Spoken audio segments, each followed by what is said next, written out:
Hi guys, and welcome to Minimal Nerd. Today we will see 5 reasons why to Hackintosh in 2020.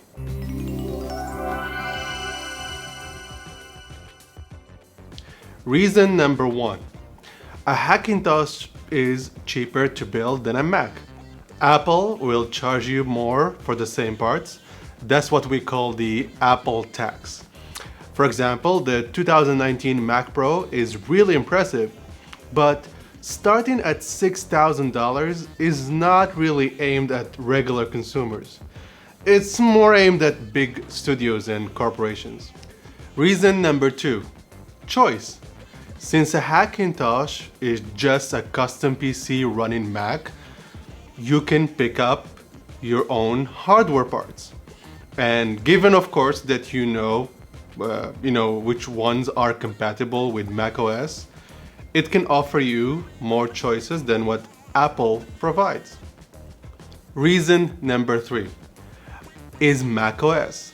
That might sound obvious, but a lot of people really enjoy using macOS and rely on software like Final Cut, Logic, or Xcode for people who do iOS development, but they don't want to pay a lot of money for Apple computers, or it's not powerful enough for them, so they go for a Hackintosh. Reason number 4 is dual booting or multiple operating system booting. For example, with Windows, you might be a professional Final Cut user, but a gamer after work. Now, there is Boot Camp on Macs, but it's not as stable or as reliable as running, for example, Windows natively on your computer. Plus, if you can also do Linux, you can. Like, you can dual boot with Linux and give yourself a choice with a different operating system. Give a like for Linux, by the way. Reason number 5, upgrades. Down the road, when your Hackintosh feels a bit slow, you can simply swap some parts and you're good to go, assuming, of course, you know what you're doing. And for Macs, well, Apple promised that they will upgrade their Mac Pro 2019 version, but since their recent, Mac Pro, they didn't really do a lot of upgrades. So it just depends on how Apple will do it, but a lot of people don't trust them based on their history. So before we finish, I just want to be clear about something.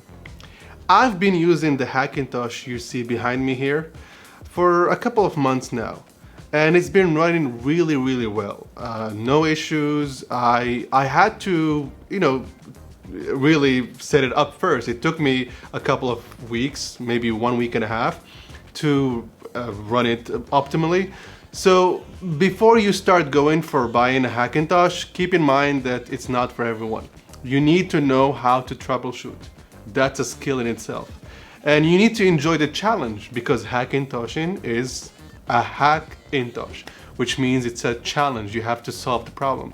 So if it's not what you want, then a Mac from Apple might be worth it for you. Alright, that's it. If you like this video, please leave a like. If you really enjoy the content, you can subscribe. And if you want to see more, then I'm going to be posting a guide for Hackintoshing and a lot about how to optimize and how to, make your Hackintosh work really well. So stay tuned for those kind of videos. Peace.